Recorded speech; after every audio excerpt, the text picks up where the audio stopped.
Hunter Biden, putra Presiden Amerika Serikat Joe Biden, dilaporkan telah divonis bersalah oleh Pengadilan Amerika Serikat atas 3 dakwaan kejahatan pada Selasa 11 Juni 2024.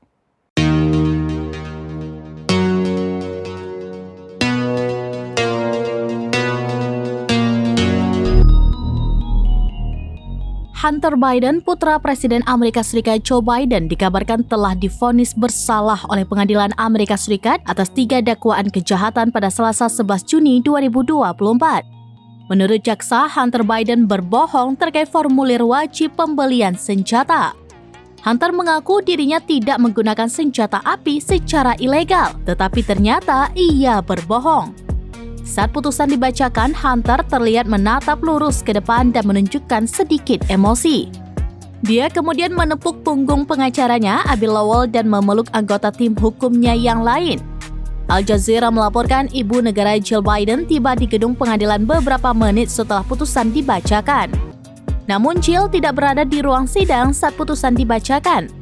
Hunter sebelum meninggalkan ruang sidang sempat mencium istrinya, Melissa. Hunter, Melissa, dan Jill berpegangan tangan saat meninggalkan gedung pengadilan. Mereka tidak berbicara kepada wartawan, masuk ke dalam SUV yang sudah menunggu dan pergi. Sang ayah Joe Biden mengatakan ia akan menerima apapun hasil dari Pengadilan Amerika Serikat.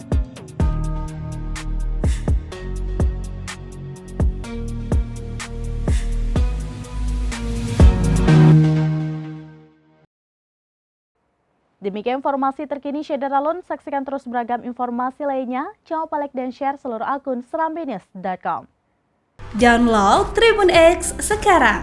Menghadirkan lokal menjadi Indonesia.